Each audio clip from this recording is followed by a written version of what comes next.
கந்தகோட்டம் முருகர் ஆலயத்தின் மூலவர் சிலை பற்றிய கதையை முந்தைய வீடியோவில் பார்த்தோம். இன்னும் பார்க்கவில்லை என்றால் எங்களது பேஜில் உள்ளது, அதனையும் பாருங்கள். உற்சவர் சிலை குறித்த மெய்சில் இருக்க வைக்கும் கதையை நாம் இப்பொழுது பார்க்கலாம். இந்த ஆலயத்தில் உற்சவர் சிலை ஒன்று செய்ய வேண்டும் என்று இவ்வாலய நிர்வாகத்தினர் மற்றும் பக்தர்கள் விரும்பினர். பின்னர் சிற்ப வல்லுநர்கள் மூலம் பஞ்சலோக சிலை ஒன்றினை செய்யும் பொழுது வார்ப்பிலிருந்து சூடு அடங்கும் முன் அச்சிலையை வெளியே எடுத்தனர். சிலை பளபளென மின்னிய பொழுதும் அங்கும் இங்குமாக பிசிறுகள் நீட்டிக் கொண்டிருந்தன.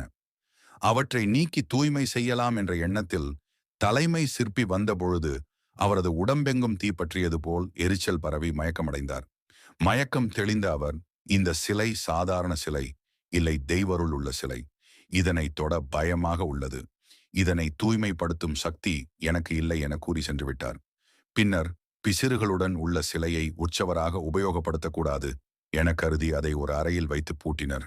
2 ஆண்டுக்கு பின் பண்டிதர் ஸ்ரீ சாம்பையர் என்பவர் காசியில் இருந்து வந்தார். அவர் உற்சவரை தரிசிக்க விரும்பினார். அவரிடம் கோயில் பணியாளர்கள் உற்சவர் சிலை குறித்த விவரங்களை கூறினார். ஆனால் சாம்பையரின் வற்புறுத்தலால் அறைக்கதவு திறக்கப்பட்டது.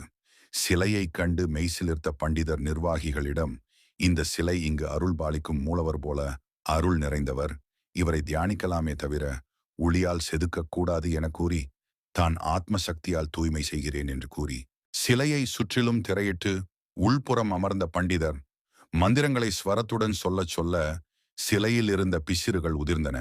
சிலை முன்பை விட பளபளப்புடன் காட்சியளித்தது. அந்த உற்சவர் சிலையே நாம் இன்று ஸ்ரீ முத்துக்குமார சுவாமியாக வணங்குகின்றோம். பிணிகள் தோஷங்களால் பாதிக்கப்பட்டவர்கள் பசுவிற்கு பழங்கள் கீரைகள் கொடுத்து வணங்கினால் அவை நீங்கும், குடும்பத்தில் ஐஸ்வர்யம் பெருகும் என்ற அடிப்படையில் இங்கு கோமாதா பூஜை தினமும் நடத்தப்படுகிறது. தோல் நோய் மற்றும் கட்டிகளால் பாதிக்கப்பட்டவர்கள் இங்குள்ள சரவண பொய்கை தீர்த்தத்தில் வெள்ளம் கரைக்கின்றனர். குடும்பத்தில் பிரச்சனை உள்ளவர்கள் இங்குள்ள சித்தி புத்தி விநாயகருக்கு அருகம்புல் மாலை சாத்தி வழிபட்டால் அது தீரும் என நம்புகின்றனர். வண்ணச்சிரபம் தண்டபாணி சுவாமி, வள்ளலார் ராமலிங்கர், பாம்பன் சுவாமி போன்ற பெருமக்கள் இந்த முருகனை வழிபட்டு பாடியுள்ளனர். இவ்வளவு சிறப்பு வாய்ந்த இந்த ஆலயத்திற்கு நீங்களும் சென்று வாருங்கள்.